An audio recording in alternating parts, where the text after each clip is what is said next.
Hello! Welcome to Ghost Walkthrough of Written in Stone. Finally back with some dark mod, though not for long. After this I only have one other dark mod mission that I wanna do, which is Noble Affairs. But both these missions are excellent, and I wanted to showcase them for quite a while. Now, Written in Stone is connected to another dark mod mission called the Elixir, but I wouldn't go as far as to call it a sequel to that. You play as the same protagonist in both missions, and they both revolve around, well, the elixir, but that's about it. And I've actually played the elixir after this one, and I can't say that it has given me any kind of vital context or anything. So bottom line is, Written in Stone can be enjoyed on its own, but if you want to play the elixir, go ahead, it's pretty decent, it's also very short, and can be completed in like half an hour. For now, let's begin with this mission.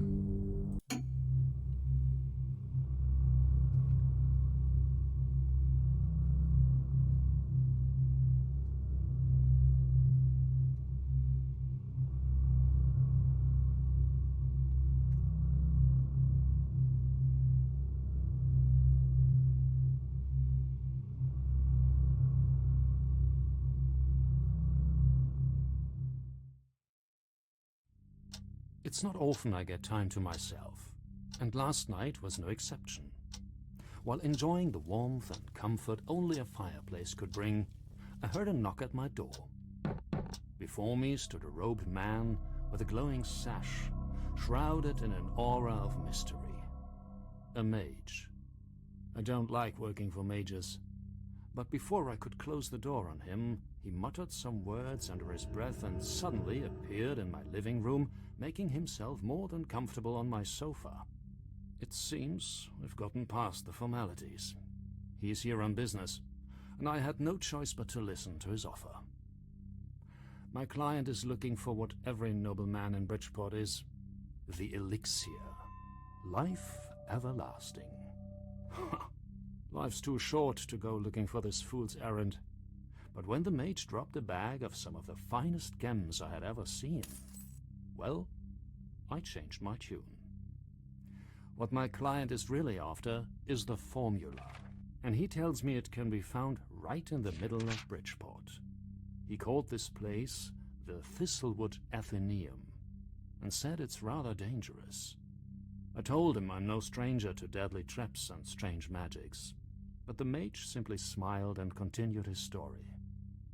I know better than to trust a mage, but I judge people by their gems, not their words. I've been in this neighborhood before, and my client suggested I visit a pupil of his who lives in the tower on Black Willow Court. This pupil, he claims, has been gathering information on Thistlewood for years, so I should be able to find a clue on how to find it. He should be gone for the night, so I'll make my way there first.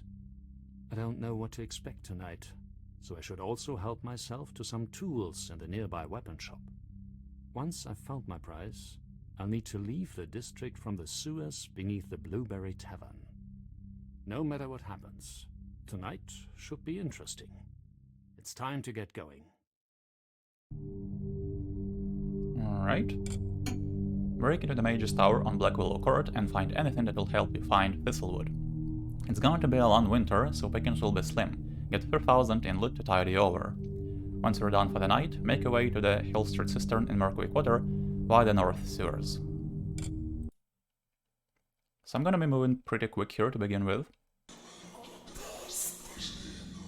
I wanna climb this tree right away. Grab the 3 coins from the bird's nest. Jump over to this balcony. Grab this vase, total 78, and now I can make my first real save.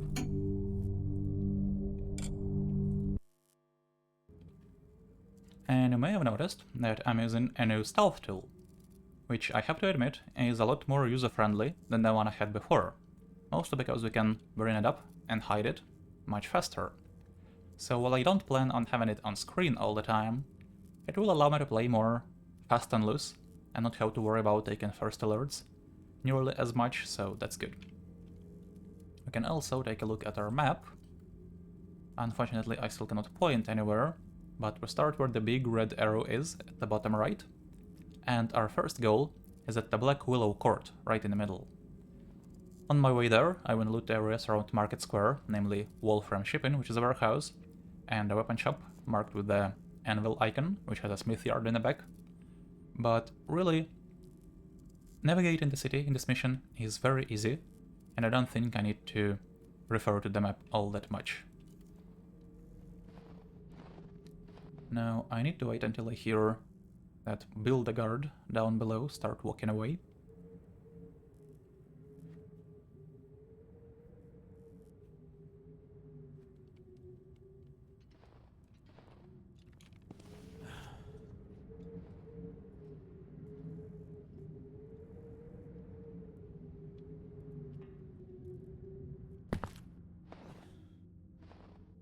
On this balcony is a bottle of wine, total 188.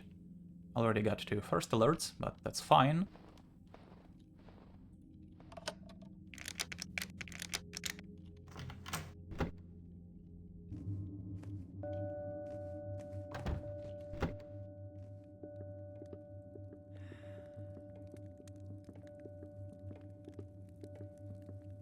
Behind the painting here is a safe.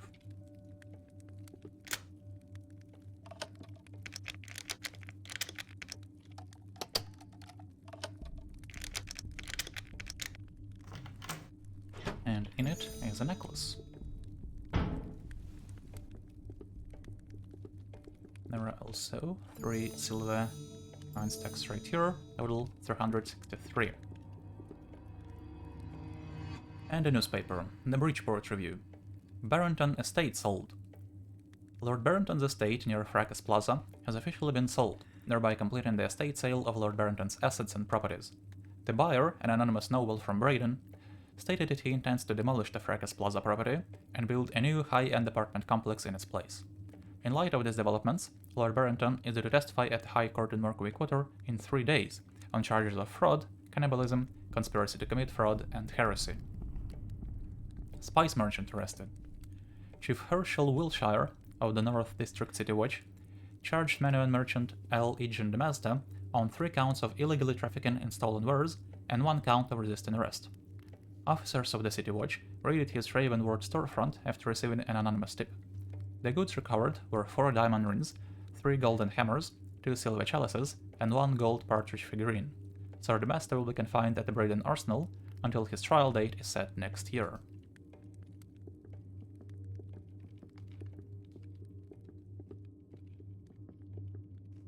Now, there is a little bit more to find on the other side of the church, but we will have to come back to this area later once we get a certain item.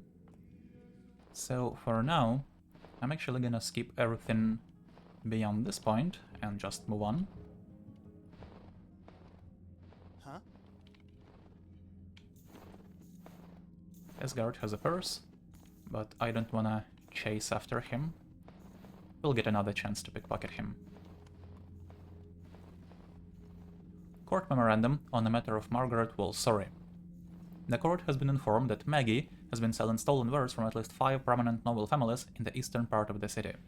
She has been interrogated on multiple occasions and has refused to give up the identity of the thieves who provided her with the stolen wares. On occasion, she even perjured herself in claiming to be the thief herself. Even a woman of ill repute would not deign to enter a heavily guarded noble manor to pilfer materials. She is currently being held indefinitely in the local City Watch station until she can be convinced to offer more cooperation with the ongoing investigation. Court memorandum on the matter of Samuel Silvers. When news reached the court today of the notorious brigand Sam Silver operating at the periphery of the western city, we did not initially give due credence to this report. It wasn't until 2 days later that a high-born victim brought several Sam Silver calling cards from their ambush, and we compared them to our documentation about this criminal that his arrival was confirmed. There is no need for this court to authorize resources to find Sam Silver, as he is wanted throughout the realm and is already marked for capture by a higher jurisdiction. We advise extreme caution, as Sam Silver and his men are known to be among the most skilled brigands and have even captured entire towns and city precincts.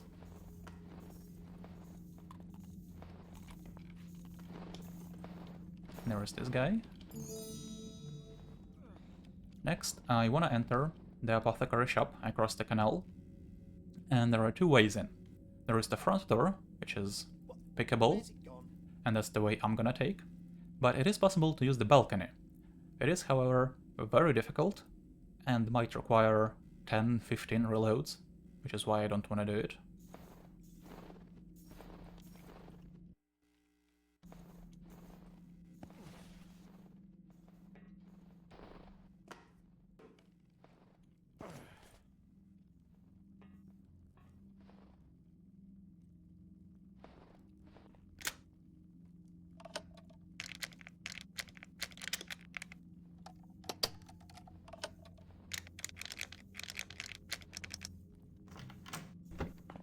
Well, that's an odd noise.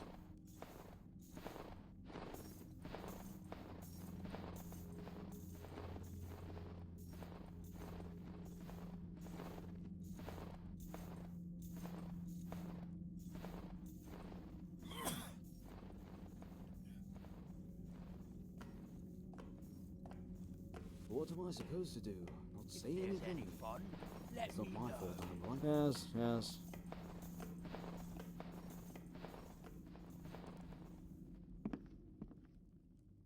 In here is a bottle of wine, and on the upper floor are a couple more pieces of loot. There is also a civilian in here that we have to worry about.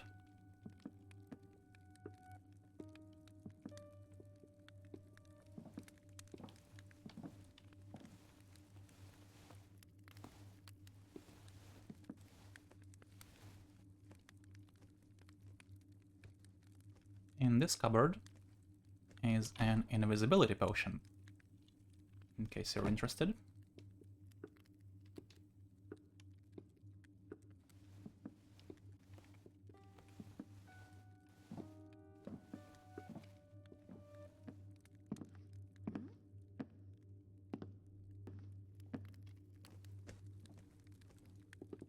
Here are 3 gold coin stacks, total 565.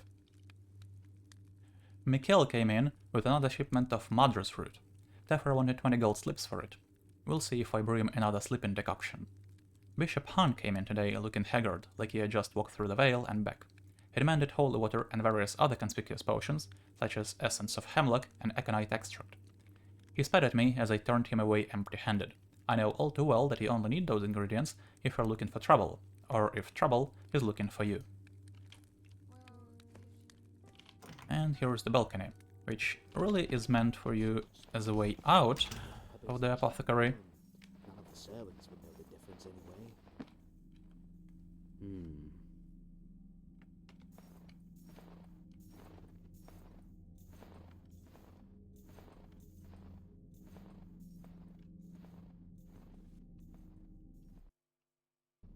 But it is possible to mantle this from the street, then mantle the sign, and from the sign you can mantle further. But you have to be in just the right spot, and I don't have a good feel for it.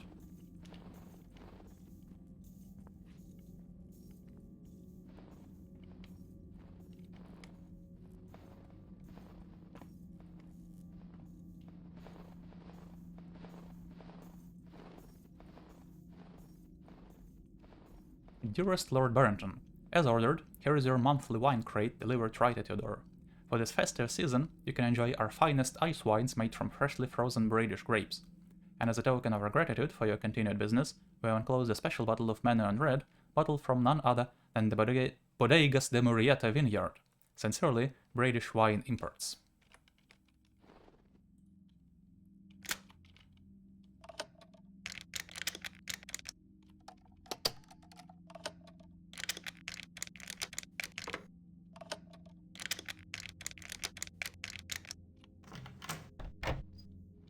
There's a bottle of wine. It looks like there is an interior in that building, but you can't get in there.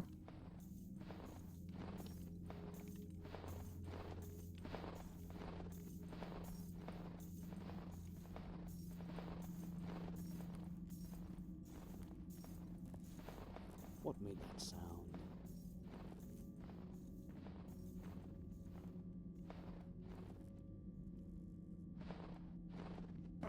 Here are 2 gold coins. And that's the market square. We can raise this gate, and we will.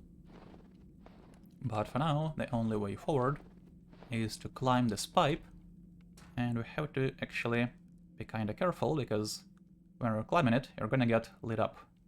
And I can't do it right now because there is a guard looking straight at me. And there is a build-a-guard over there.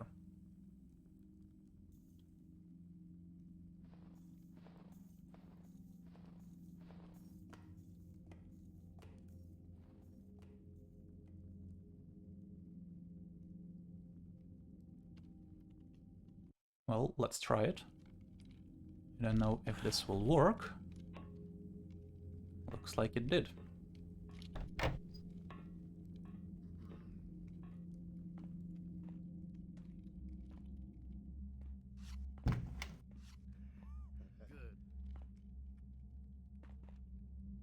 Yes, we are all aware of the news regarding the disgraced lord and his questionable taste in dinner fare. However, you, as honorable members of the City Watch, are expected to uphold yourselves in a manner befitting your station. Vandalism and public defecation will not be tolerated. Imagine my surprise after hearing a witness stating that it was a member of the Watch that had committed this act of childish tomfoolery. When I find the lout responsible for this, I will string up their entrails like currant sausages and maybe have them sent over to the Barrington Manor as an apology. Needless to say, there will be no more wine allowed on premises, either on or off shift. It's time to clean house. And don't let me see this message crudely nailed to the door, Captain Hamish. Well, it's not exactly nailed, but... There is nothing else down here. But... up here are a couple pieces of loot. And if you want them, you have to use the water arrow. Because there is a candle on this table, and it's impossible to get all this loot with the candle still burning.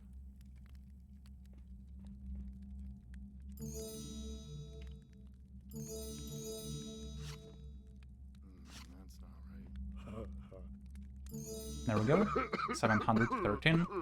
But now we have a different problem, actually getting down from here, which makes noise, and even if you use a moss arrow here, landing on the moss patch will still make enough noise to alert these guys, which makes me question the effectiveness of moss arrows in the dark mode. But anyway, the way I have found to do this is to jump over to this windowsill, which is silent, and then we can land down here. I also wanna flip this, which opens the gate, and now we'll be able to go back to the starting area without having to go through this tower. Right, let's make another real save.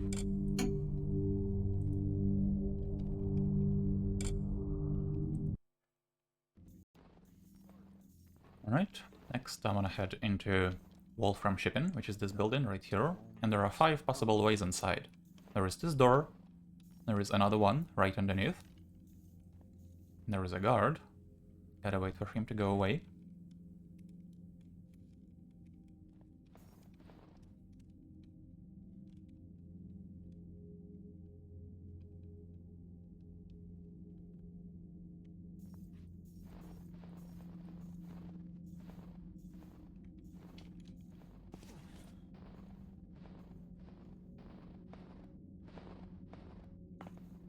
There is a third door right here. All these doors are pickable, and they also respond to the warehouse key, which is carried by a guard who patrols inside the warehouse, but sometimes comes outside. There is also a sewer entrance right here, which can also take us into the warehouse.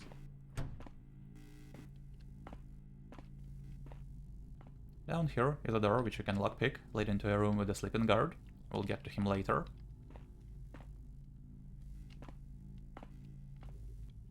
And this takes us to the first floor of the warehouse. Now, there actually isn't anything of interest on the first floor.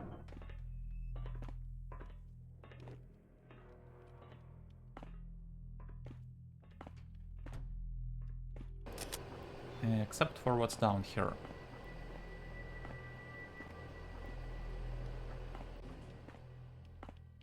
Here is a locked and unpickable door, which can only be opened from the other side. Keep this in mind for now.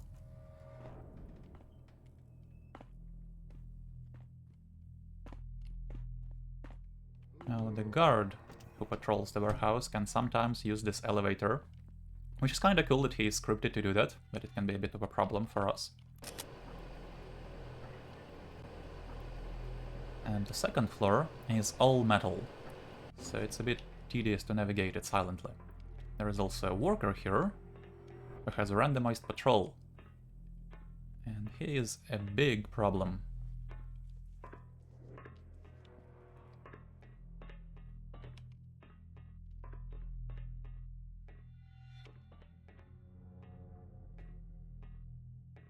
It's no wonder they're always half drunk. I told him to put a lock on the wine cellar, but did he listen? No.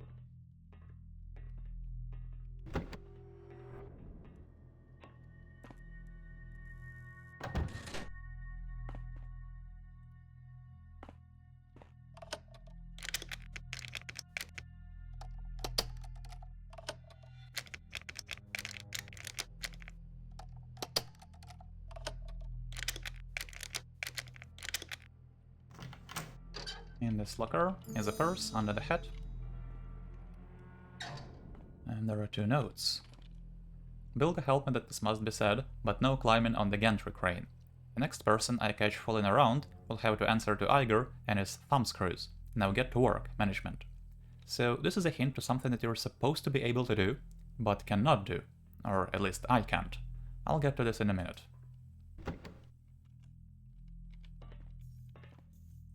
There is the guard, so we can pickpocket him while he's in here.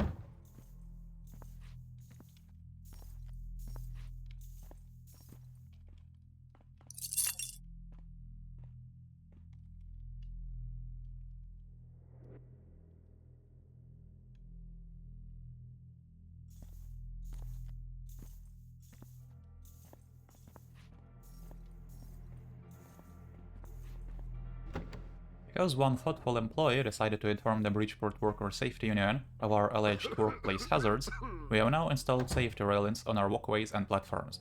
However, due to the high cost of this renovation, I have no choice but to cancel all holiday bonuses.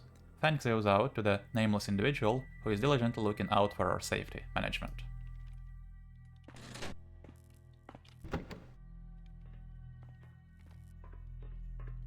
Next, we need to get to the office on the other end of the warehouse.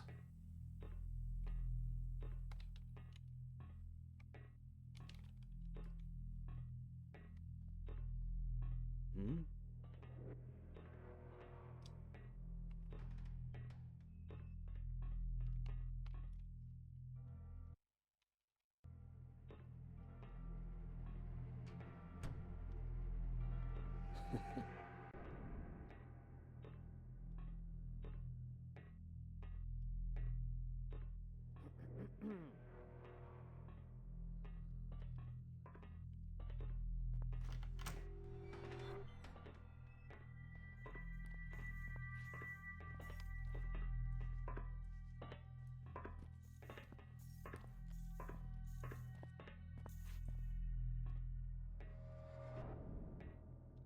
I knew it.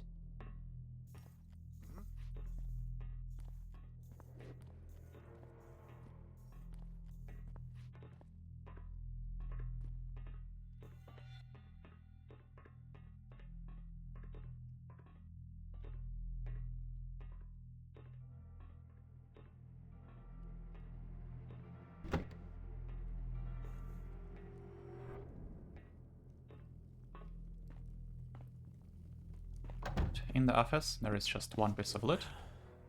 A vial right here. And there is a note. Iger is late with the delivery, again.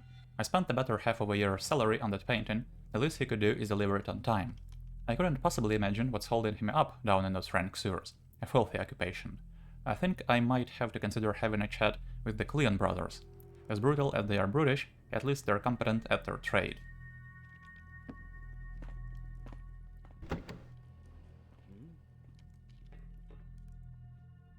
So you may hear the worker giving first alerts, which aren't actually first alerts. They don't get tracked in the stealth tool, and I've noticed that before.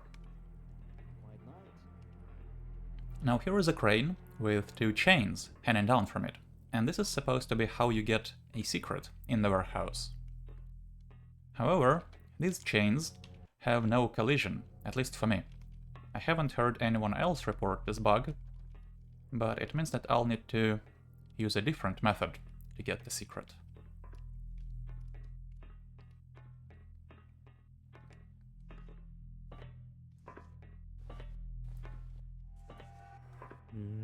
But what you're supposed to do, normally, is flip this switch.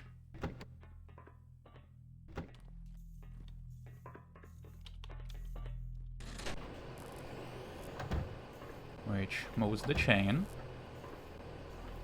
And then you're supposed to climb the chain and get a purse up on the rafters.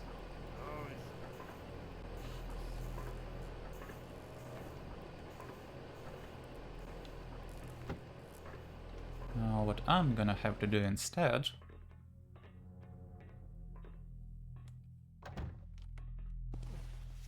is take this bale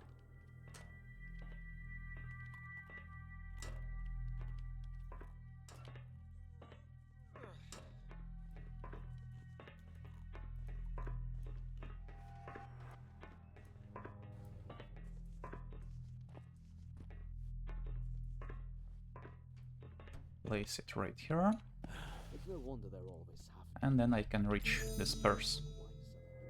wine cellar. That's our first out of 10 secrets.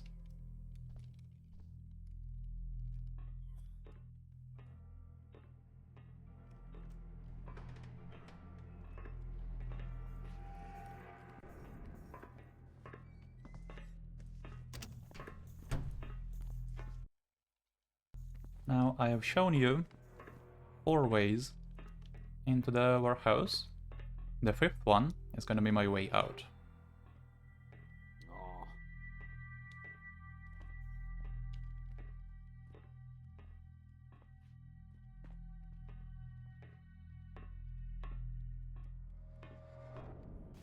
Up here is an openable window.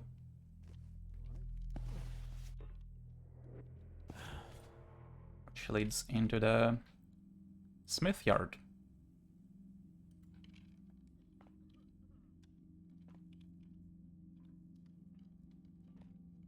I'm gonna save here because we have to land on this pipe, which makes noise.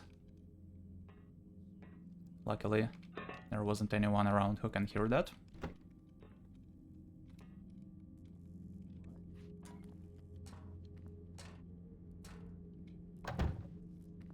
And here is the owner of the weapon shop. He has a key, which I wanna pickpocket, and how lucky for us that he decided to station himself right here. It's one of the best places to pickpocket him.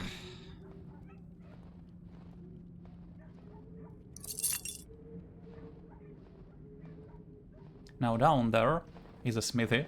There is nothing of interest inside. And up here is the actual weapon shop.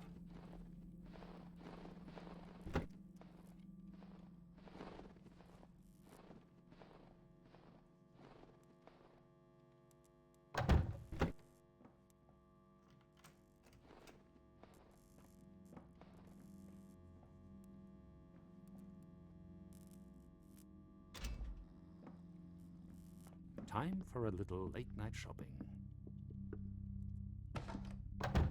Here we have a bit of money.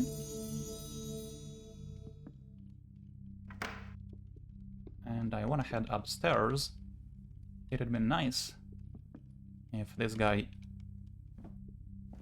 went out to the yard again first. That drink is like camel spit.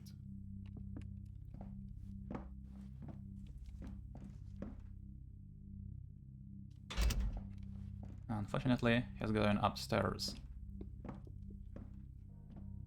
Well, we can try following him upstairs.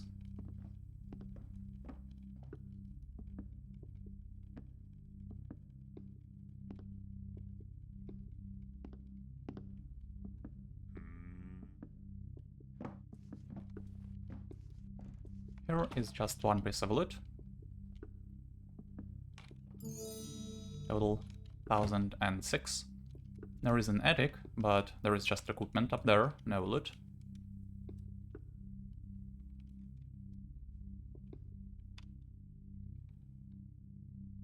And I really should wait for him to go downstairs now.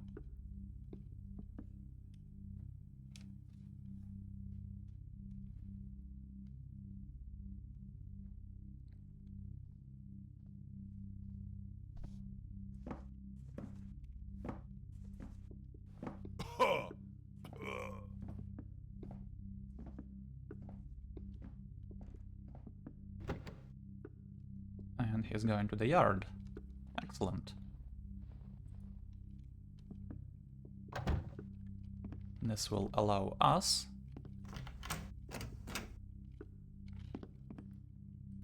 to use the front door of his shop, which was unlocked for some reason, and get out. And this is a good time for another real save.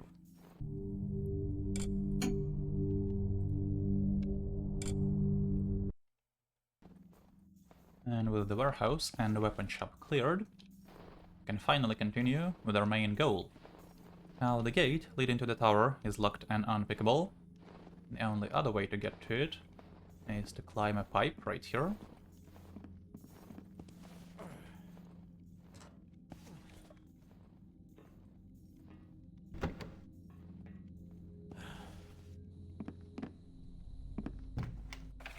Red fights. Guilds, you can find a cut from the red fights in the usual place, plus a little something more on account of Scraps being extra nasty to Barrington's little pipsqueak. Scraps is a good fighter, great really, but great fighter or not, this is the last time I'm making a drop for you by the accursed tower. Please give me the creeps. M. Alright, we're gonna get that stash once we're done at the tower. It's right down there by the stairs. For now, we got some reading to do. Mage's letter. It's good to know you haven't forgotten about an old cudgel like me, my dear boy. I was elated to receive your letter, and yes, Oswald is doing just fine under my care, thank you very much. But imagine my surprise when I learned of your intentions to unearth Thistlewood. You were a hard-headed oaf as my apprentice all those years ago, and I can't imagine much has changed since, but heed my words well. There are horrors lurking in those depths, well beyond even my ken. If the builders want to play archaeologist, so they can dig up some old mage bones, well, I won't interrupt my enemy while they make a mistake. But you weren't an all-around terrible student, and I'd hate to see your potential wasted. Perhaps consider reaching out to Etching. Last I heard, he had traveled north on a similar fool's errand. But I digress. I am happy to hear you are doing well, and that crystal teleporter you created is indeed a thing of beauty. I'll never allow such a contraption in my home, but I can see its merits. Harnessing the crystal's natural oscillations while calculating spatial distortion and resonant harmonics is quite ingenious.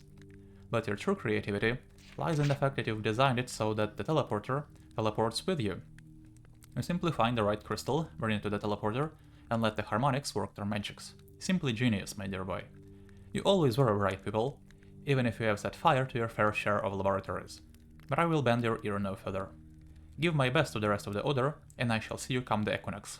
Regards, Arnus. Alright, so here is the teleporter. And we need a crystal to power it. And we've moved down one level, I assume. The Order is unamused regarding Lord Barrington loudly and arrogantly proclaiming the existence of magical elixirs. If he does not tread lightly, a few of us may be inclined to pay him a visit one lonely night. Pupil's Journal. These new spectacles are quite the wonder.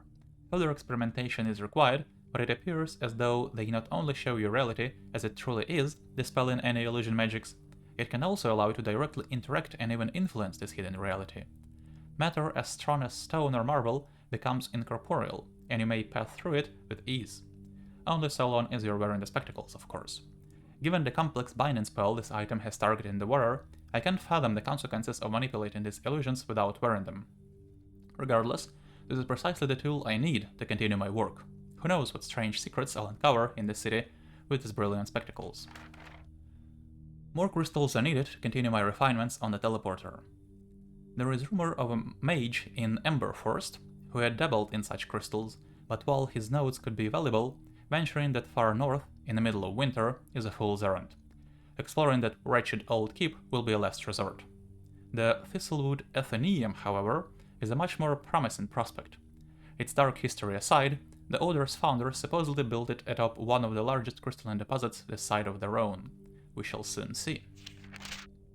Thistlewood is right there, right in front of everyone's noses, yet no one can see its hollowed walls, except myself, thanks to these ingenious spectacles. I went right up to the gate at Peridot Lane and saw its walls with my own eyes. Well, through the glasses lenses to be more precise.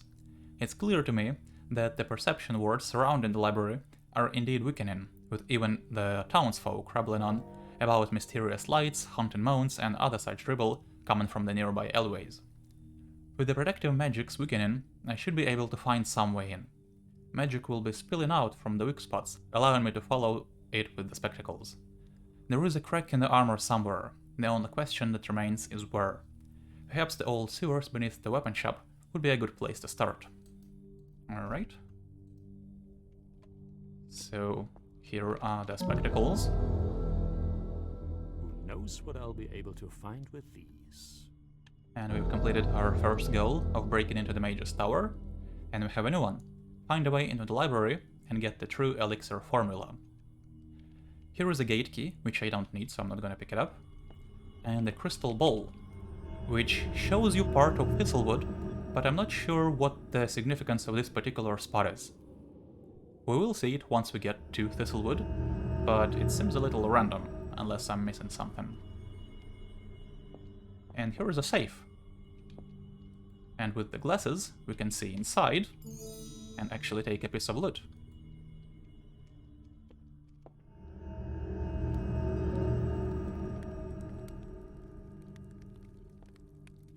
Now here, we can once again use the glasses to get another piece of loot. And that's it for the tower.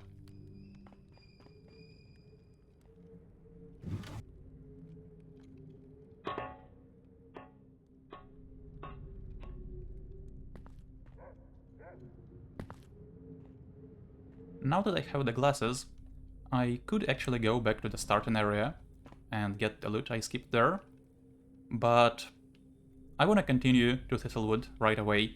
We will have to come back to the city anyway, so I'll do it then. And the gate key, which I skipped at the tower, naturally opens this gate.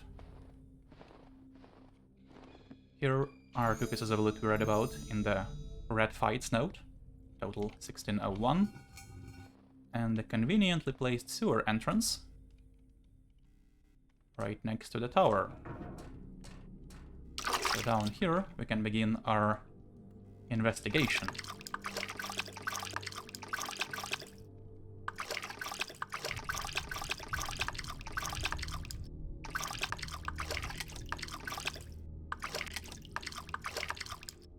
So there we can see a green light, which is only visible with the glasses.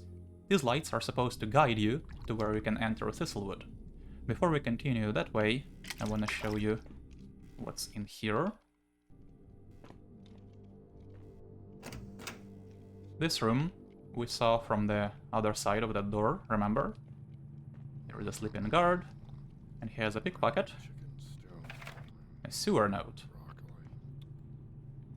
These old sewers are a rat's nest. It's a wonder the city hasn't replaced them with more modern aqueducts yet. Old or not, be on your guard. We already had one Teffer run through here, ranting about some magic elixir or whatnot. He pushed me down, ran through the sewers, and chained up the gate behind him so we couldn't follow. Who knows what happened to that lunatic? Then there is maintenance complaining about eerie noises and whispers over at the west section of the sewers. The superstitious staffers think there are ghosts or some such nonsense around there. Probably just Mandrasola smugglers or oversized rats. Just be alert on your patrols, and no sleeping on the job. Well, he's clearly not sleeping. He's just resting his eyes.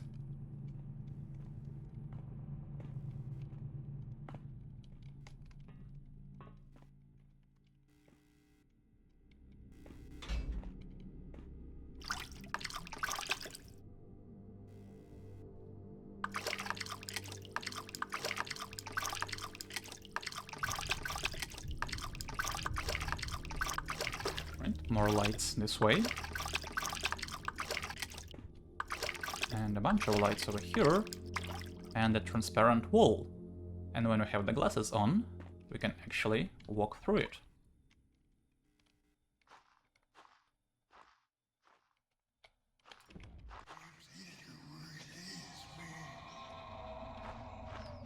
Right here, we can get another secret with the glasses. That's 2 out of 10. There is also a bottle of wine.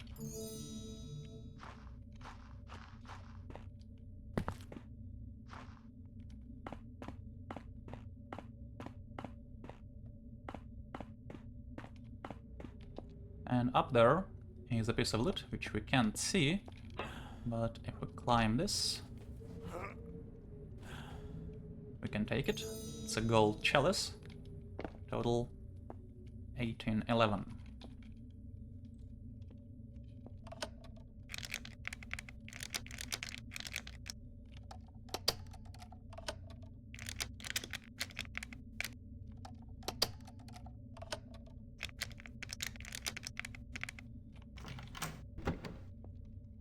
And this is Thistlewood.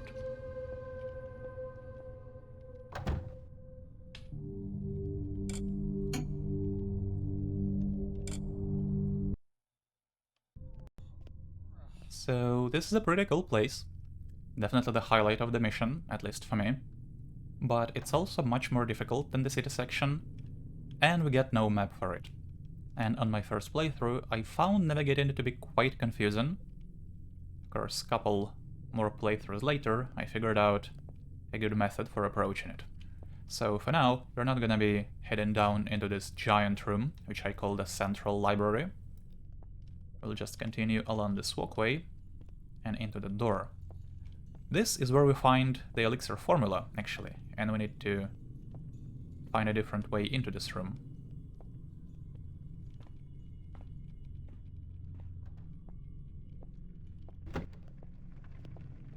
And this is some kind of a gallery. There is a few pieces of loot inside, and also a gargoyle, which is basically a watcher from Thief 2. We need to unlock this display case.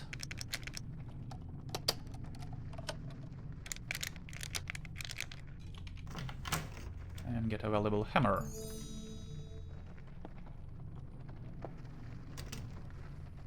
There is also a valuable book right here, total 1936. And here is a crystal sword. You can also unlock this display case, but I'm not going to. You can use this sword in the Mage's Tower, where we got the glasses.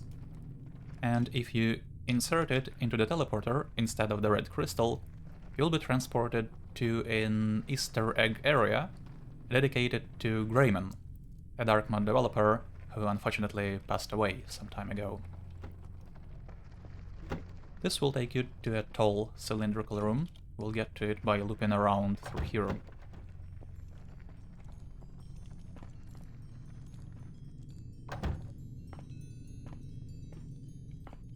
Now I'm not gonna go this way, I just wanna show you where this leads.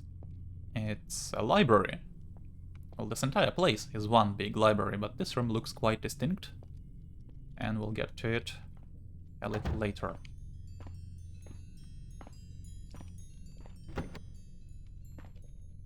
This room is a dead end. And there are 2 pieces of loot inside. There is a vial right here.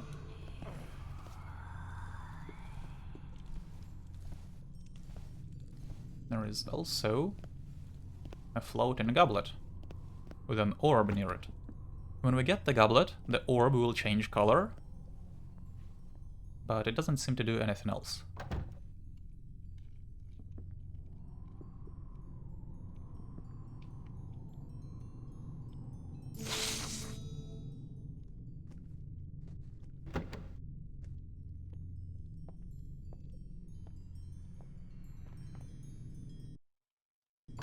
In the center of this room, is a tree that we can climb. We can even get to a room above by mantling into these windows, but we're not going to. All I want up here is this gem. It's our 3rd out of 10 secrets. I'm not gonna talk about what's going on in this place just yet, but from all the books we're gonna be reading, it should become clear why there are skeletons walking around and why these guys don't actually sound like humans.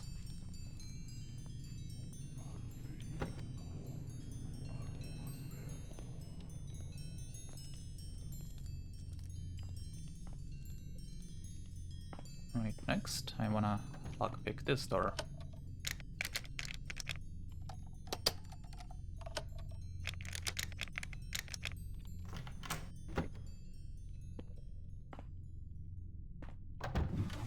And here is a ring. And with the glasses, we can access our 4th secret. There is also a scroll here. Blessed be the Master Builder, for he gives me the strength to continue on for yet another day. Blessed is he who gives me strength and guides my path amongst these wolves. Yet what is a wolf compared to the mighty hammer that striketh a divine blow to build great works? I have faith that these heathens may yet turn away from the dark magics and journey into the heavenly light of the Master Builder, and my faith, it seems, has been rewarded. Having spent almost a year infiltrating the ranks of these warlocks, I have finally received word that the Inquisitors shall soon come and cleanse this vile place with holy fire. It has been many years since I have last seen Grand Inquisitor Percival, and partaking in the elixir has changed me so much, my graying skin, my thinning hair. Will he even recognize my face?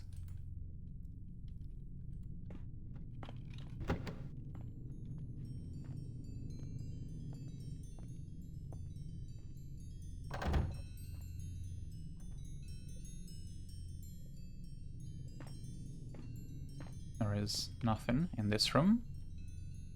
And here is this tall cylindrical room. So through there is the gallery, and this room has 4 levels. Right now we're on the 2nd level. The 1st level has nothing of interest, so we don't need to go downstairs.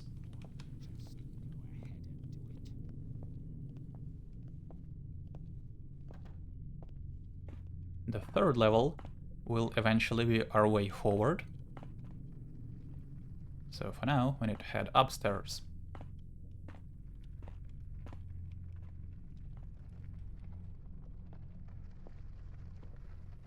In here is another gargoyle.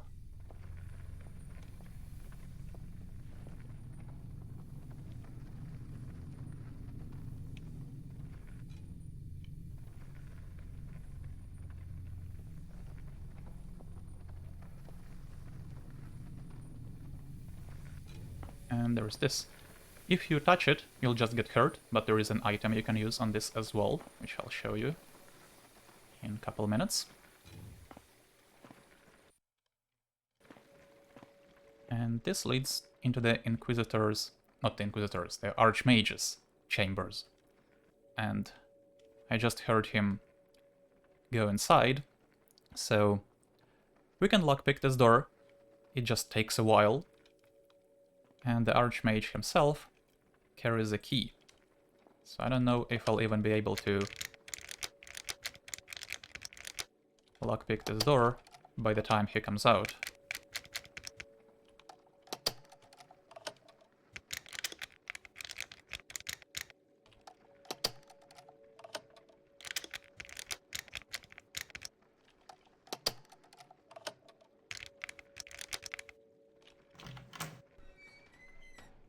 There we go. So if you happen to pickpocket the Archmage while he's outside of his room, you don't actually have to lockpick it.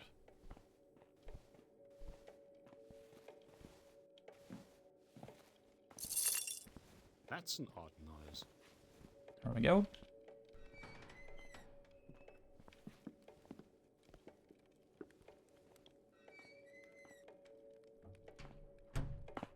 let's read the Archmage's journal.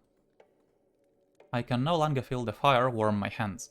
I don't even know why we bother lighting the hearth anymore. I should at least be grateful I am not as far off as Pa Xerxes or Pa Crane. I shudder to think of the torture that must be endured by being of sound mind, yet trapped in a body of decaying flesh. The sickness wrought on by abusing the elixir is cruel and merciless. No longer can he eat, sleep, or speak. Trapped in a tomb of knowledge, his hands can no longer hold even the lightest quill. Perhaps the others will gain wisdom from his failings, and not treat such a powerful elixir with such reckless abandon. What has become of our order? Pa Uracel asked me to repair the crystalline fractures in his arcane rod. It's tucked away for now. I will repair it in due course. He will just have to stay clear of the sentries for the time being.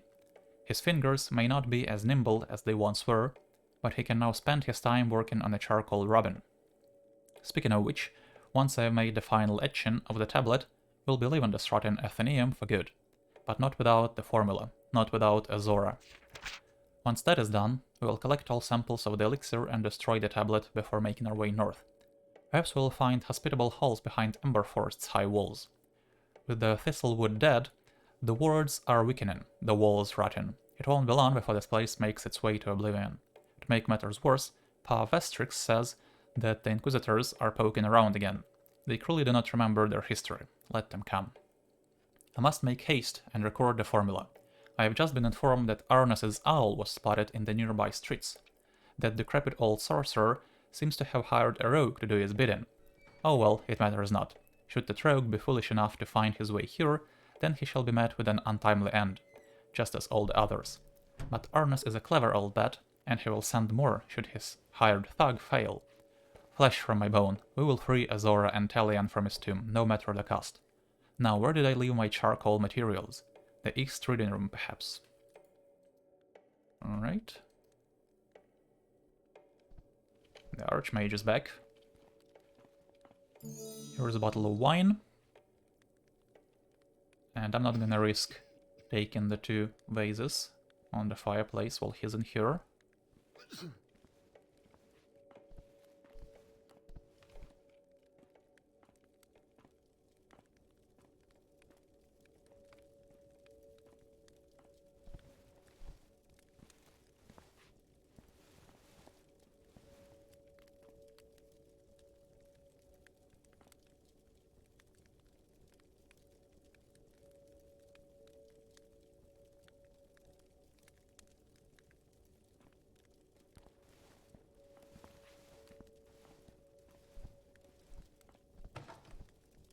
In here are 2 silver coins.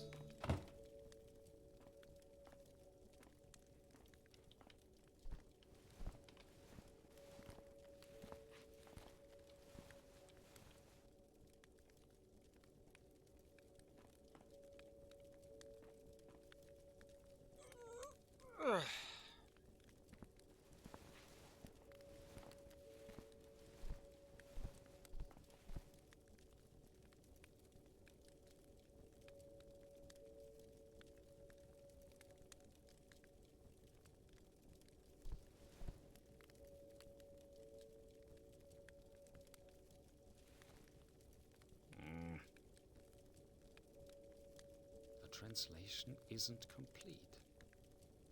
Without knowing the last steps of the ritual, it's too dangerous to attempt it.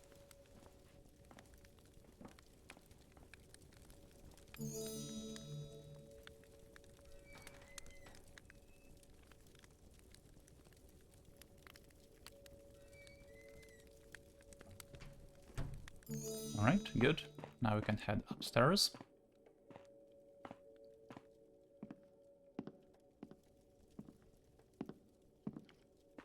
This chest is trapped, so you have to stand to the side.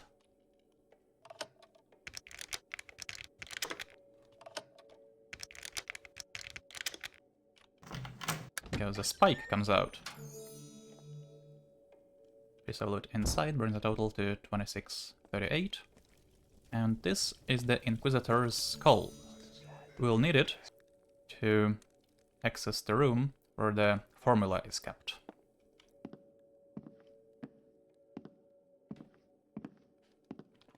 And I'm actually gonna make another reel save. I'm gonna be making them more frequently while I'm in here. Alright, one last thing of interest in here is what's called an arcane rod, which you can take using the glasses. It doesn't count as a secret, and I don't need it, so I don't want to take it. But what it does is, if you use it on this, it will deactivate the gargoyle. And every gargoyle has one of these contraptions somewhere nearby.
In this room there is nothing, but through the window we can see that building that we saw in the crystal ball.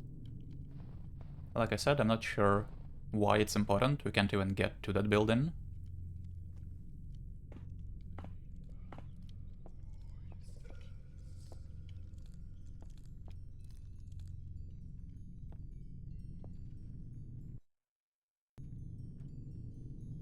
And this is right above the room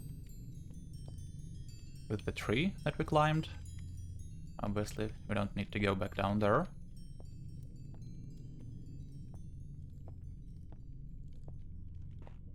And in here, we have a book to read. Enchanted Flora of the Western Empire. The thistlewood tree is a remarkable specimen. It can tower to heights comparable to that of the coastal Hyperion trees, at an astounding 120 meters, and is resilient to most parasites and diseases, making it quite sturdy in even the harshest conditions.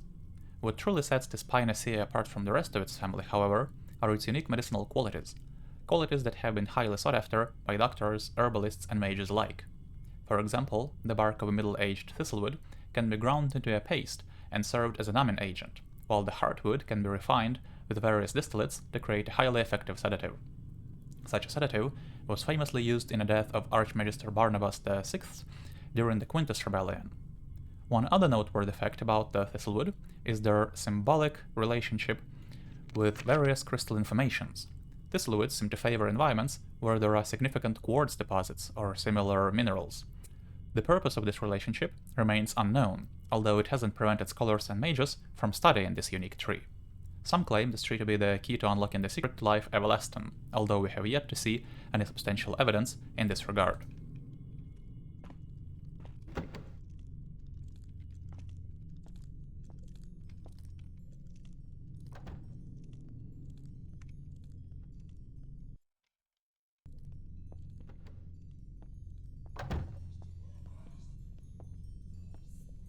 So this is just the balcony above the dining room. There is nothing here.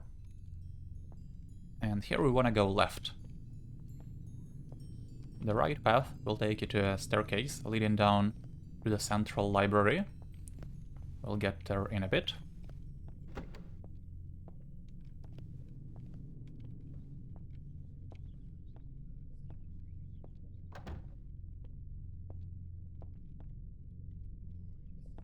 In the gargoyle's eyes are 2 gems.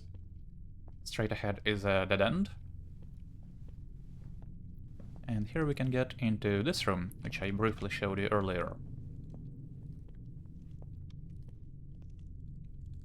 Now this corridor and doorway should be safe. I've never seen any AIs use it. So we should be able to observe the situation from here. Here is a secret switch that unlocks a room downstairs.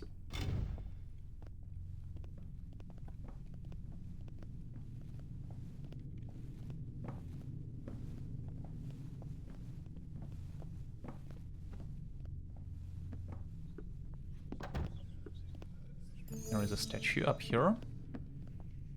2858.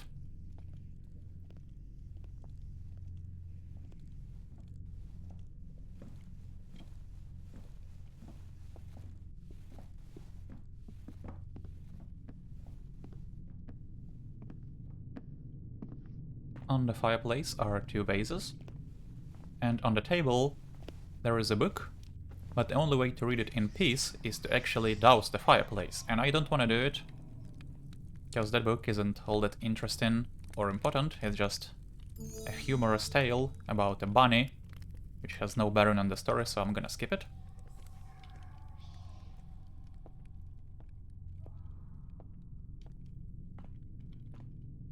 There are 3 gold coins down here. This is what we opened with that switch above.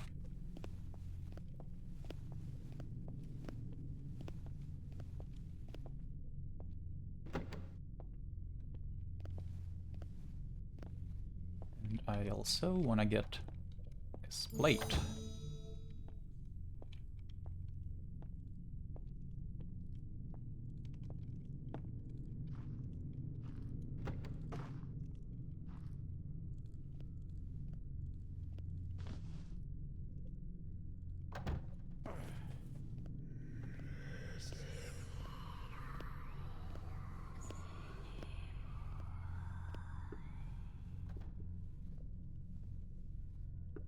In here there is no loot,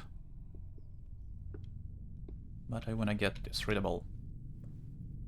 It's been 2 years since I've last seen my brothers, 2 years since I last stepped foot in the Church of Saint Isabella, yet I know the Master Builder will protect me as I uphold my post, and I shall repay his divine protection by working even harder to bring these dark heretics to the Builder's justice. The Inquisitors came last night to cleanse this vile place, but they did not prevail. I recognized Brother Leonin and Inquisitor Arthur immediately, but I was a stranger to them. Perhaps my graying skin and thinning hair has betrayed my likeness. Inquisitor Arthur went as far as to charge at me with a hammer, thinking I was one of them, but I could only watch as a mage, nay, a leech, raised his staff and turned Arthur into dust before my very eyes. His hammer fell to the floor, and there was nothing left but soot and dust. I should have done something, anything, to help my brothers, but fear overtook me. There I reveal my true self in a time when my presence here is more important than ever. Builder, I pray for your guidance behind these dark walls. They hanged the survivors in the North Tower today. The trial was brief, the verdict swift. Archmage Utrix has tightened the enchantment surrounding the Athenaeum. No one is to live. It's only a matter of time before he discovers how I let the Inquisitors inside. They know. I've been stuck in here for weeks, eating rats and drinking the water that seeps out from the rotten woodwork. They haven't found me yet, but I fear it's only a matter of time. Either I face Utrix, or I die of starvation. Builder, I pray for your light in this dark place.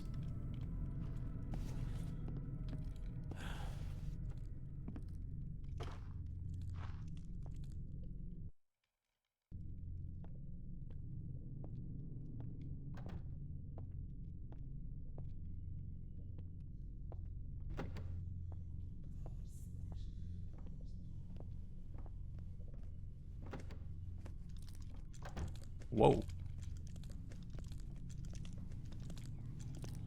These lantern-carrying skeletons are getting me really paranoid.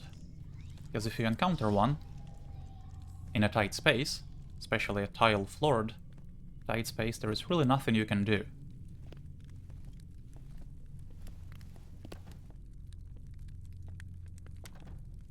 Right, let's get the other vase here.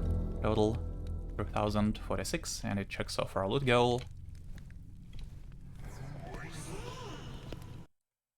Not only the skeletons with lanterns are dangerous, pretty much anyone with a lantern is.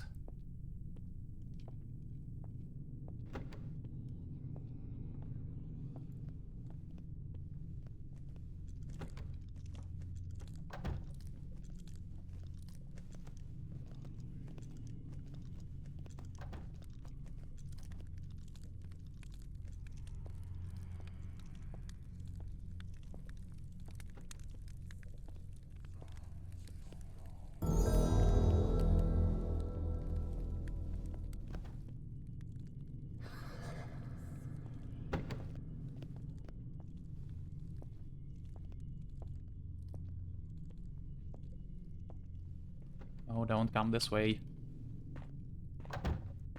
Right, here we have another tall cylindrical room. Just like the other one, this has 4 floors. And our way forward is actually right here on the 2nd floor, so before we move on, we need to clear out everything above and below. And first I want to go downstairs.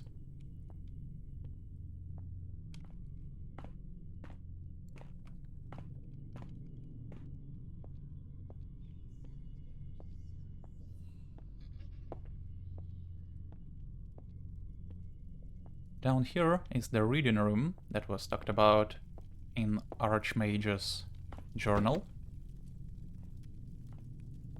And in here we have a really important item.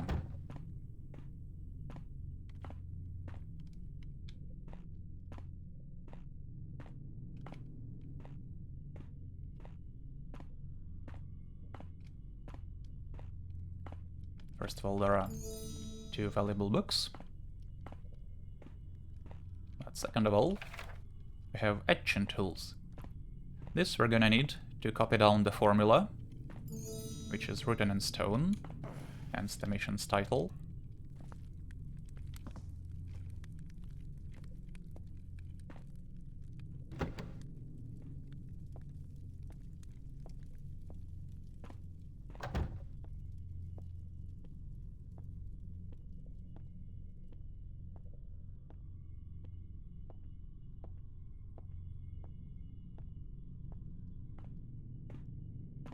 Sometimes there are AIs down here.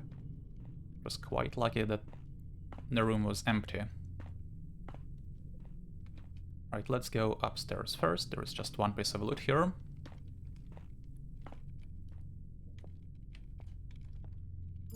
A vase. Total 3171.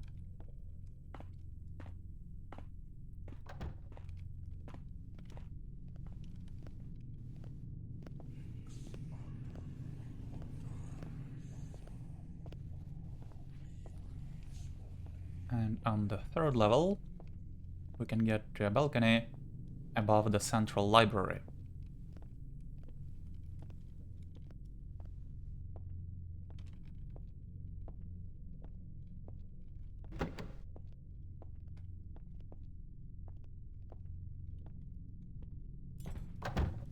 Up here is a gold dagger, which you can't see, but you can take it.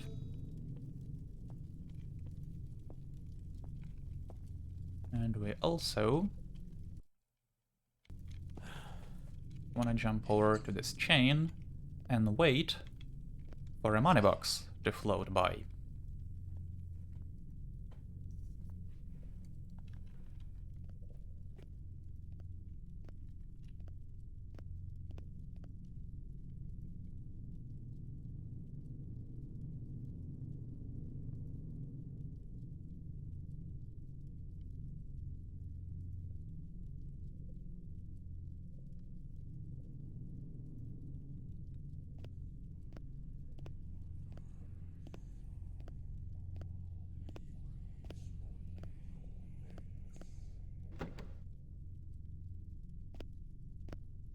There we go.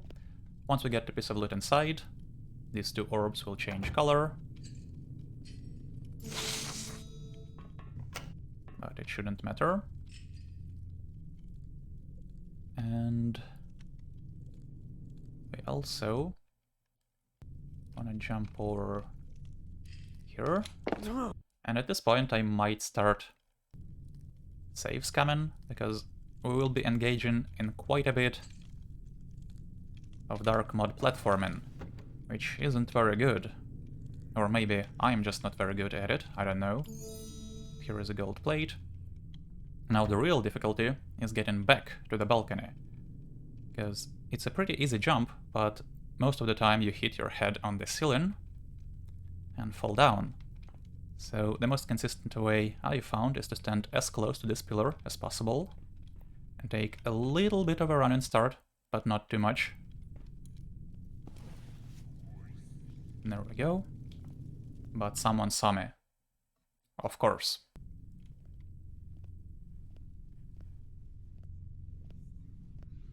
Or maybe heard me.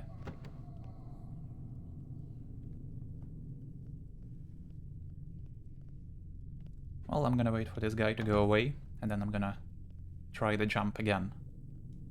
Chances are, this time I'm gonna fall.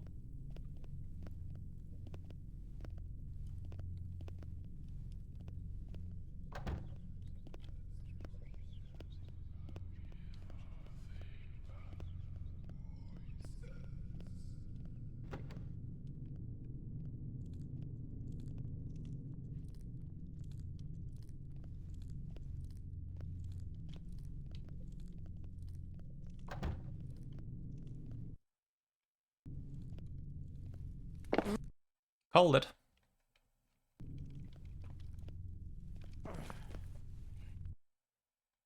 Close, but no cigar.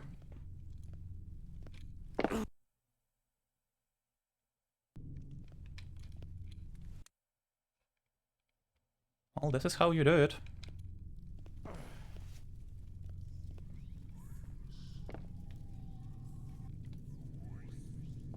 Right, good. What was it, 4? 5 tries? That's not too bad.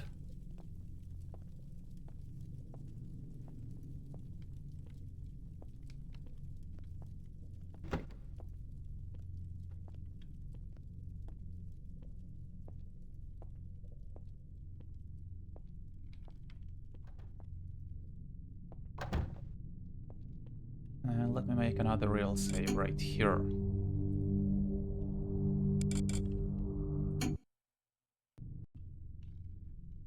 And now it's time for the central library, arguably the most difficult part of Thistlewood.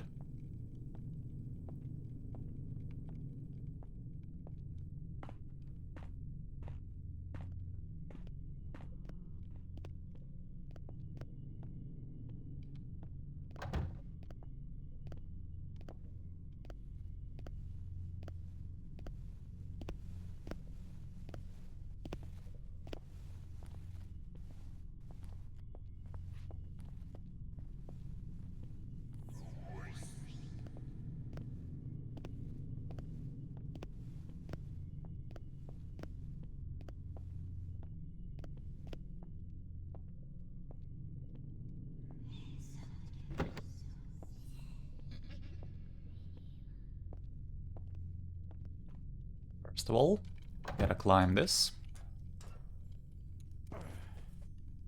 And get a statue. There is a gold chalice over there, but that's relatively easy to get. The real problem is a diamond up there. To get that, I got some more platforming to do.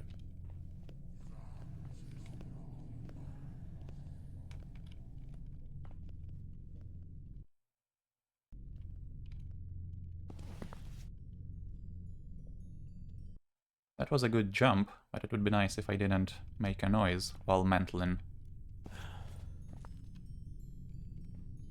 Right? Gonna make a risky save right here. We have to jump over to this branch. And finally, have to mantle this. And that wasn't so bad. This diamond is our 5th out of 10 secrets. Now to get down, have to aim for the trailing down below, and usually your landing will be soft.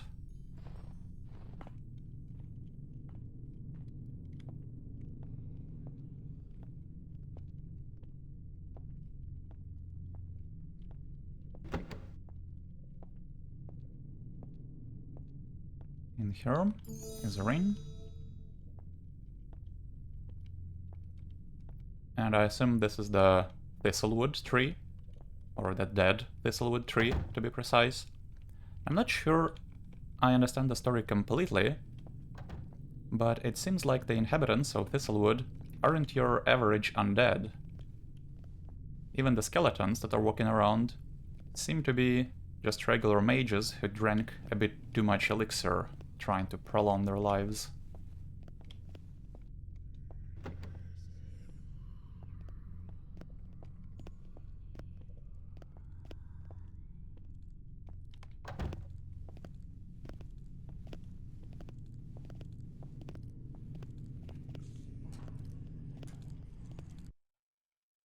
Right, it's time to get that golden chalice.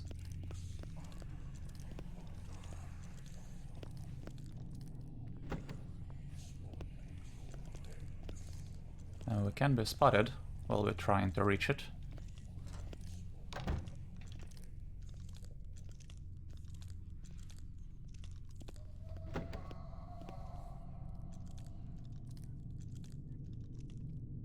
Right, let's see.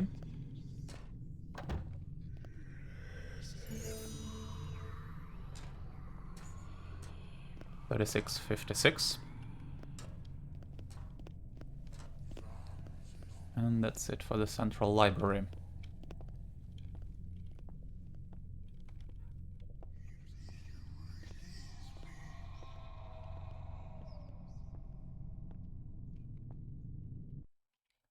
So I'm gonna chance it here. I'm not sure if the coast is clear. No, it's not. It's definitely not. I hope this guy won't walk into me. Which, of course he will. Why wouldn't he?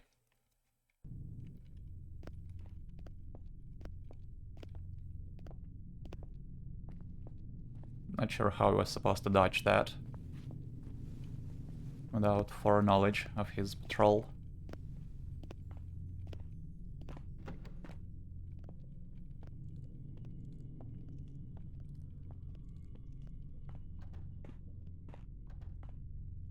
And this corridor should look familiar.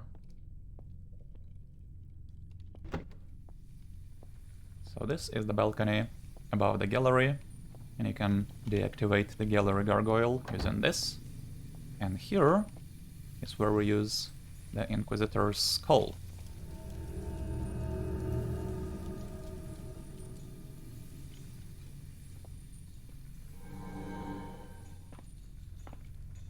And here is the room with the formula.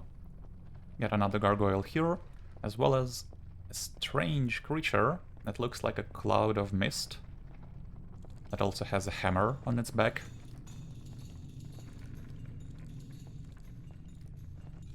And this room can be either really easy or really difficult in my practice.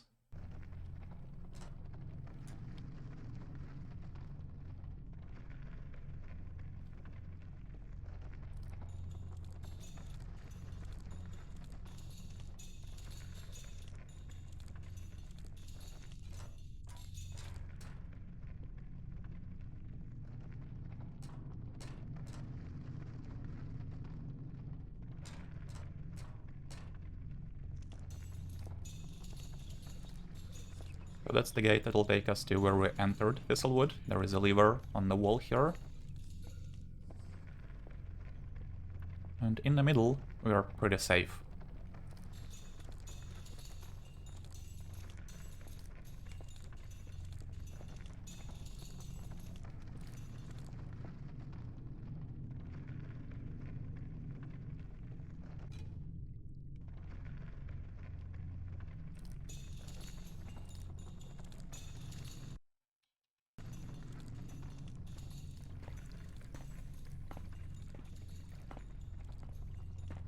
Right, let's use the Etching tools on this. And we get our formula, which completes our main objective. Nice. There is also one piece of loot in this room, which also can be quite tricky to get.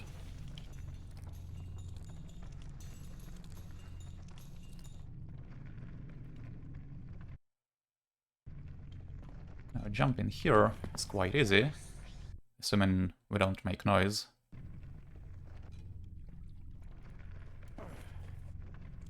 There we go. A vase here, level 37-31. Getting back is difficult because you either make noise or you get hurt.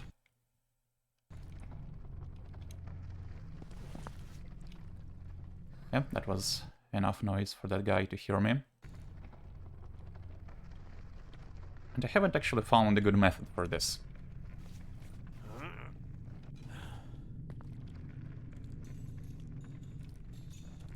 It's pretty much luck-based.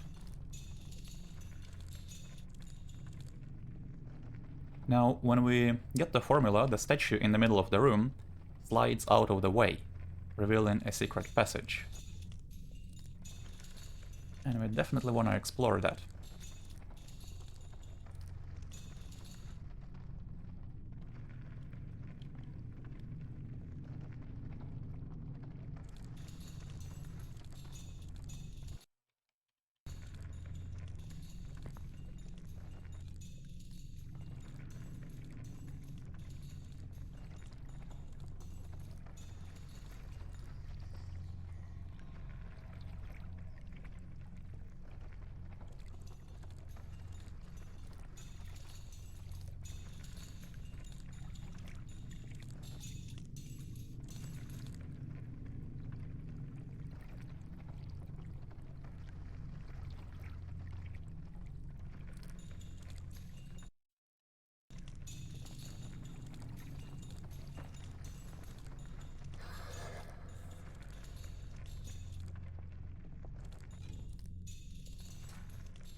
And we can actually close this passage behind us. Herein lies the keeper of the azure flame. May Azora rise from the ashes once more. There is nothing in this coffin. But down below, there is a lot to find. There is a statue right here.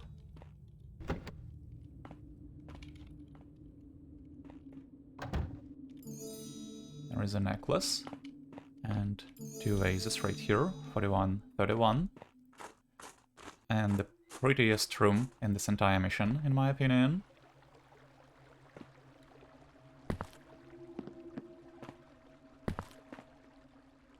You can climb this crystal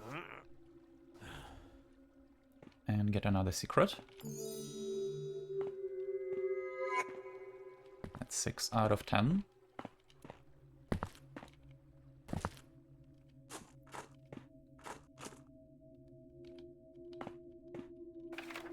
And we get an explorer's note. I am begging you, Mikkel, please do not do something so foolish as to go down there with Earl. Something ain't right with that man. I see the glimmer in his eyes whenever he talks to you about this elixir, and I'm scared he'll do something rash. Please, Mikkel, I have a bad feeling about this. Come back to your son, come back to me. We'll get the money some other way, I promise.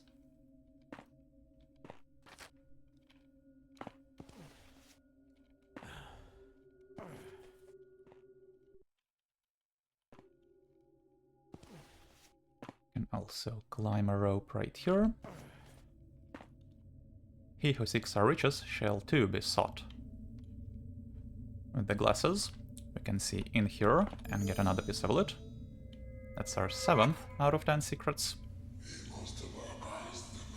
And we have 2 passages right here. This one will take us back to the reading room where we got the etching tools. Not really useful. While this will take us down into a part of the sewers that we haven't seen before.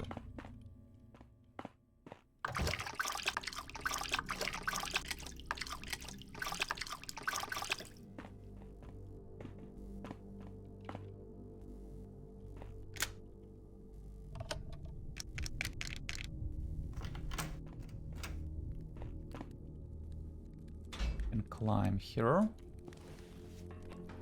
And get into a furnace. I'm not sure why there is a passage in the furnace leading down to the sewers, but to get through here we have to douse this fire, otherwise we will get hurt. And this takes us back to the warehouse. There is the door I showed you earlier.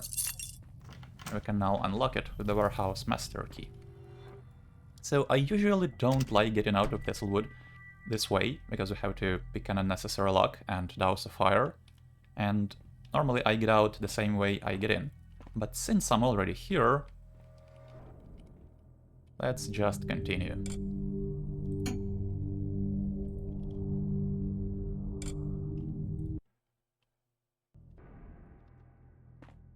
And at this point, there isn't that much left to do. Got a little bit more loot to get. Well, quite a bit, over 1500. but the majority of it is actually found in a single spot.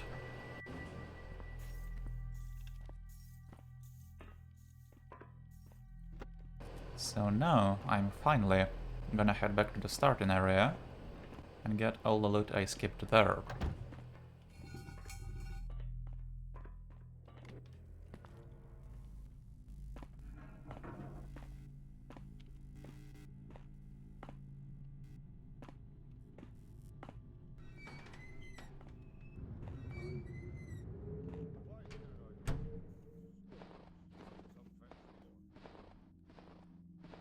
Now this place right here is much safer than it looks. Even though it's lit, your light gem gets barely affected.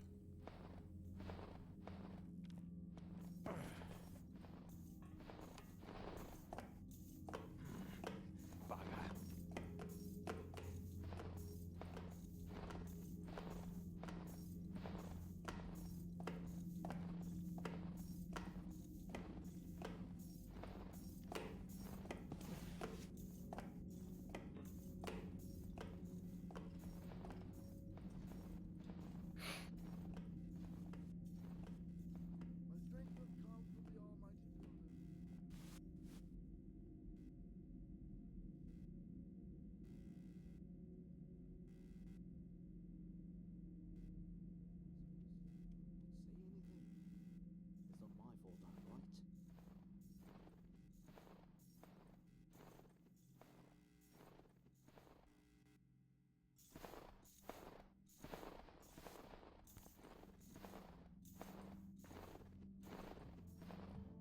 So the main reason I have skipped this place until now is because you can only get a piece of loot in here after getting the glasses.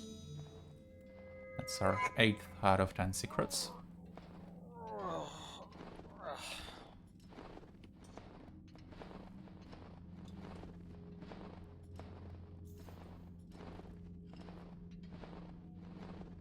There are also 3 coins right here.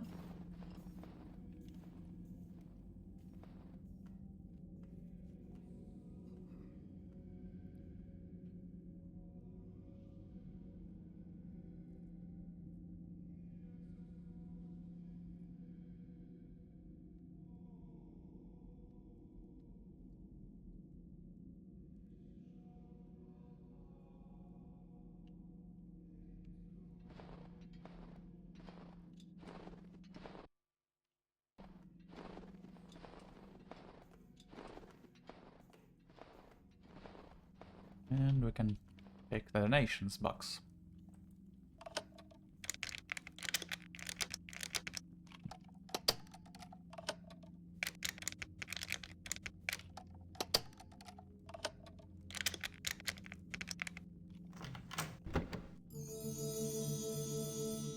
There we go, 4650.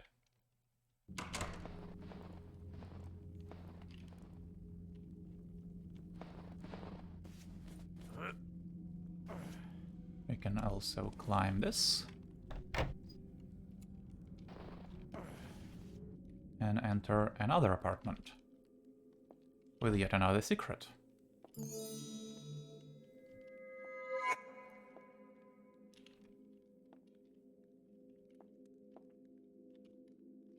Close enough. Nothing back there. In this room is a statue, 4760. And an Archbishop's letter. Bishop Han, the Grand Inquisitor, wishes to express his utmost disappointment in your inability to recover the remains of Grand Inquisitor Percival Eustache IV and the formula for this so-called elixir. We have provided you ample resources in fulfilling these objectives, as well as substantial funding. However, your works have not yet borne fruit, and we find our patience waning. Henceforth, we shall take matters into our own hands. Inquisitor Theodas shall arrive in less than a fortnight and will take over your responsibilities regarding the excavation. You are to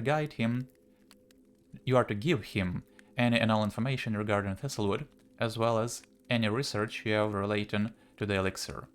You are to aid him in any way possible as he and his team continue the excavation. We expect your complete and earnest cooperation in the matter. Do not disappoint us again. May the Master Builder guide your path. Regards, Archbishop Fargrave.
Right, and now it's almost time to hit the final section of the city, the Fracas Plaza, which is located just beyond that gate. And we can actually open that gate by heading into the room up there. I don't really need to do it, but let me show you.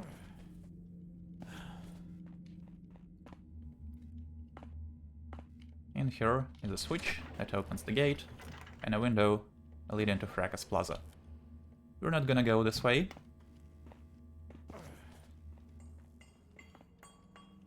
That guy saw me.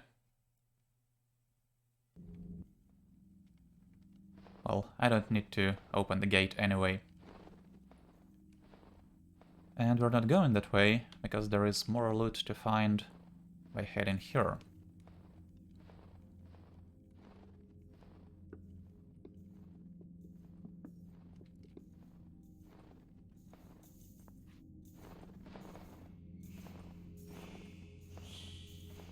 I care too much.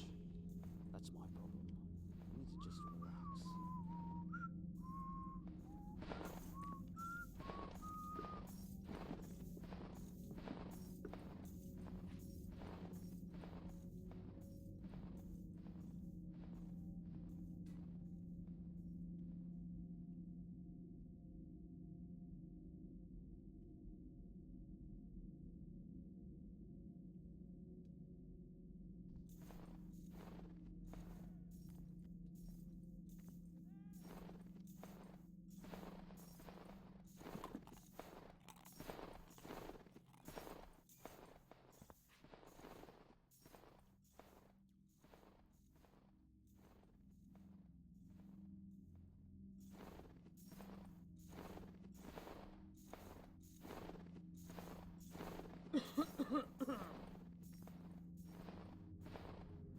Right, back here is a gold vase.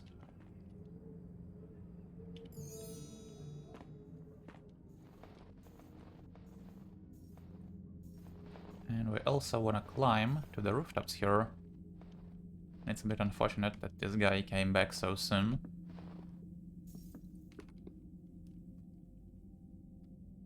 Might not be much, but it's still better than cleaning the sewers.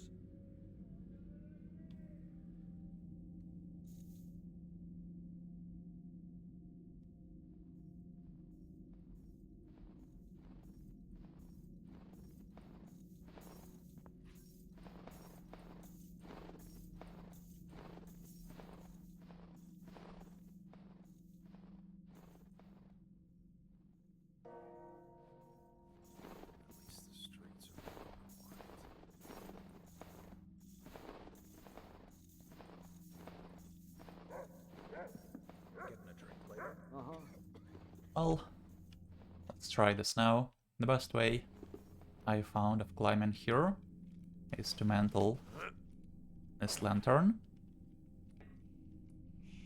And this. And then the pipe. That's an odd noise. Good enough.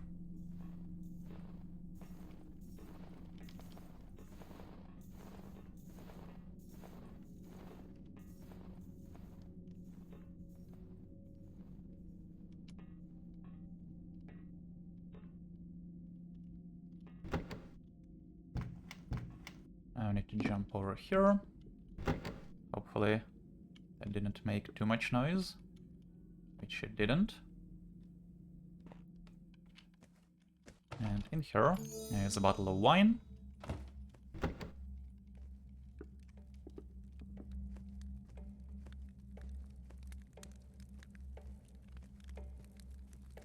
Scepter.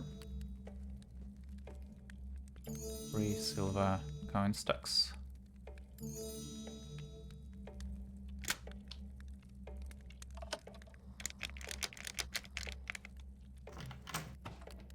And a bag of gems. Total 52.85. Quite a bit of loot here. And this window leads back to the smith yard. And you can obviously get into this apartment from the smith yard as well.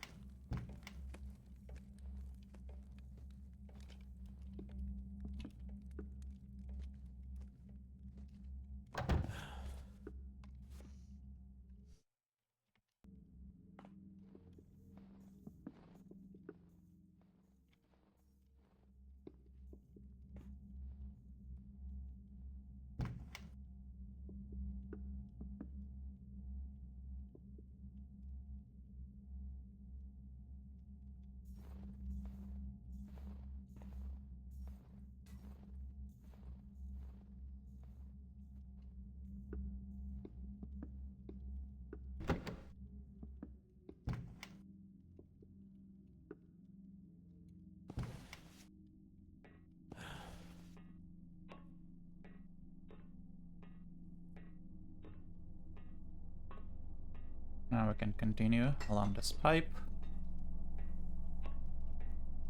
Jump over here. And this is another way into Fracas Plaza. That's the guardhouse over there. And let's make our final real save.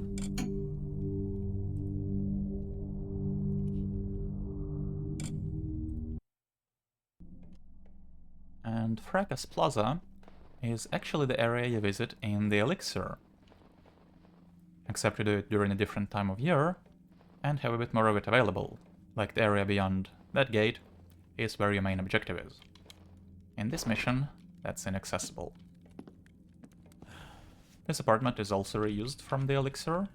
Here is a coin and a note. This neighborhood has gone to the dogs. Granted, it has been an absolute joy watching Lord Barrington's drunken plummet from grace after the other nobles caught wind of what he was serving them for dinner. Ha! A medal should be given to the man who feeds nobles their own pompous arses back to them, I say. But even watching him drunkenly stumble out of the bar every night for the past few months isn't enough to keep a smile on my face. I've been robbed, businesses have shut their doors, deaf builders are lurking about the place, surely looking for the next heretic to burn, and shady folk keep coming in and out of the tavern, looking like they just stole St. Isabella's chalice. Once winter is through, I am packing my bags and heading north.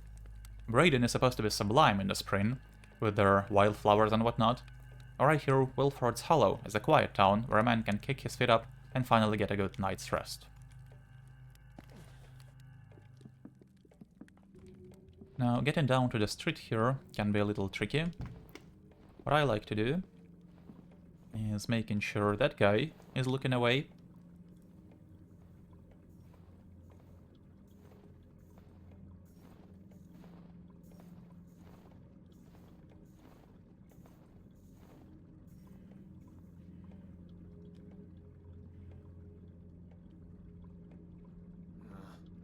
Got a bad feeling about this shift.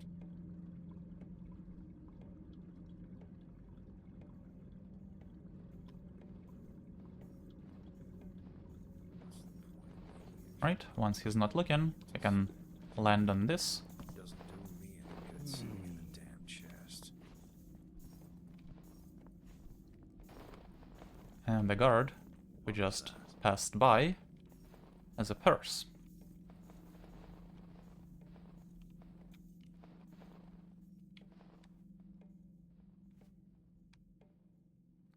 This is a dead end, by the way, but we can climb the rooftops here. And there is one piece of loot on the balcony above.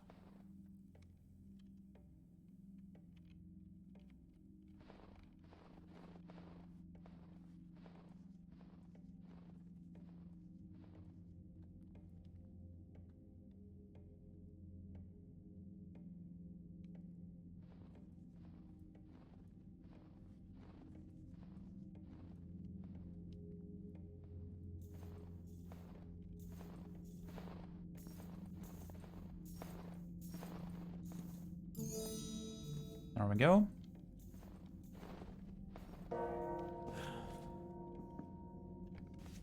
Now, there is something strange going on with the bound in boxes of objects, it seems, because it looks like I should be able to stand up, but I can't. I can do it here.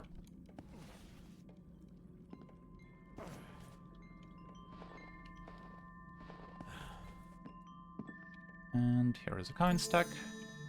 53, 38. That's all the loot in the outside areas of Fracas Plaza.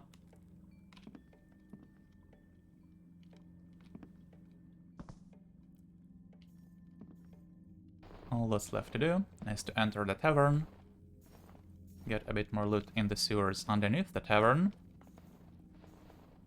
and finish the mission. What I see there.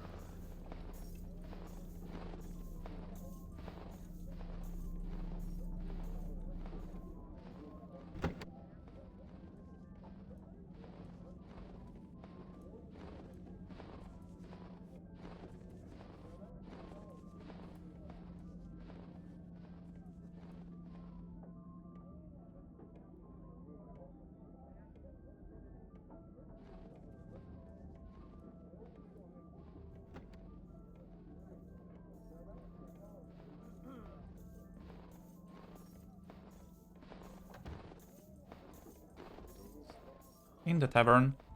Nobody cares about us. Cold for this time of year. And here is one more thing that the glasses can do. You should wear layers on nights like this. And we can see that in the stomach of this guy, Ooh, disgusting. there is what's called a swallowed key. There is a hint in the sewers about this key, but I'm getting it now, so I don't have to backtrack. Well met. Yes, yes. Nobody cares about us getting this. Except this guy has now blocked me in here. What? That wasn't an alert. Train cars, back in repairs. Came up to BC. Let's do it. And we're also allowed down here. If the cook comes down to the kitchen, he won't care about us either. I bloody know that the dish is normally made with beef, but the Lord made the request special. So in the morning, waltz on over to the market and grab the cheapest Stephen crab you can get your hands on. Well, not too cheap. He's still a lord, even though no one goes to his fancy dinner parties no more. Not after the cook got caught with some, rather shall we say, questionable meat.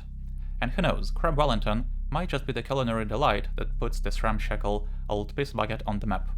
As for the other matter, pay no mind to the people behind that door. We get paid good coin to keep quiet about our affairs, so don't go bothering them or me with your bloody questions. All you need to worry about is cooking up a damn good Crab Wellington.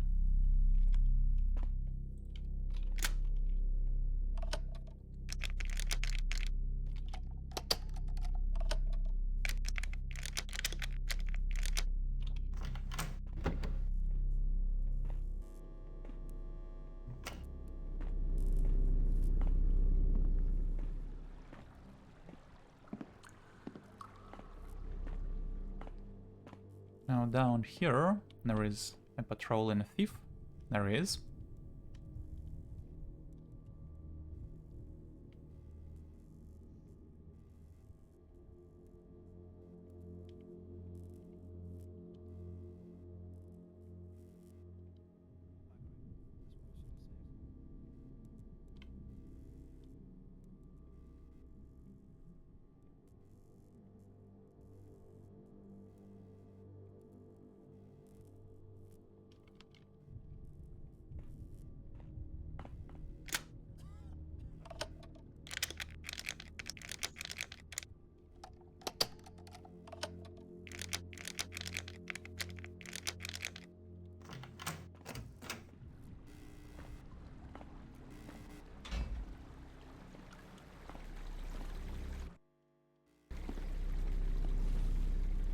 Straight ahead is our way out, but we need a key for that door.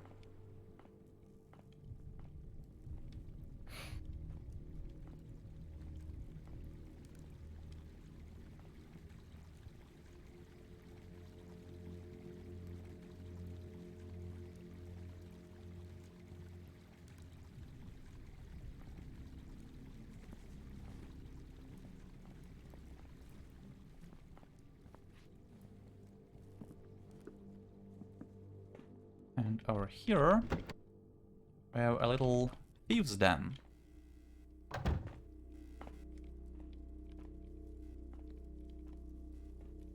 So this woman has the key we need. The cistern key. There is a note on the bed, but it's a little difficult to get. What? Now where did I put that? Smuggler's note. That selfish whoreson swallowed the damn key. I watched him gulp it down like it was salted fish.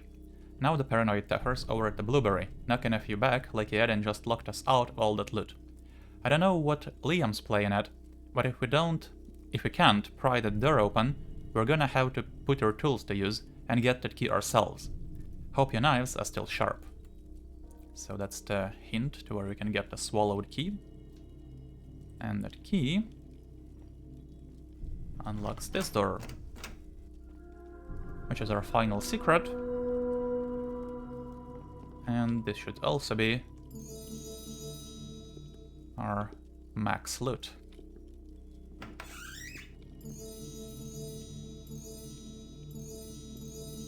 There we go.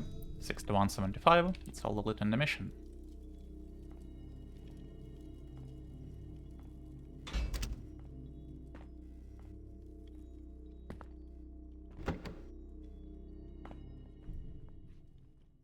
Perfect timing.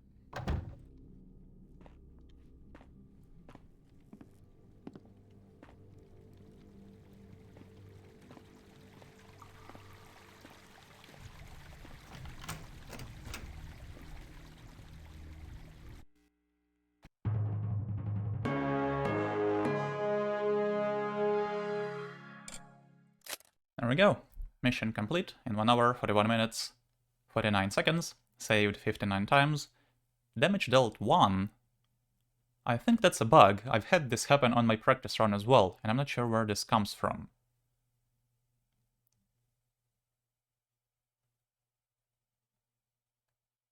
Yeah, we haven't actually dealt any damage in this run. Picked 8 pockets, found all the loot, 6175, and found all 10 secrets. Also got 28 first alerts, but nothing more than that. Alright, that's written in stone. Excellent mission, probably in my top 3 for the Dark mod. So, thanks for watching, hopefully you enjoyed this. Next time, like I said, I'm doing Noble Affairs, also for the Dark mod. So, I'll see you guys soon, and for now, take care!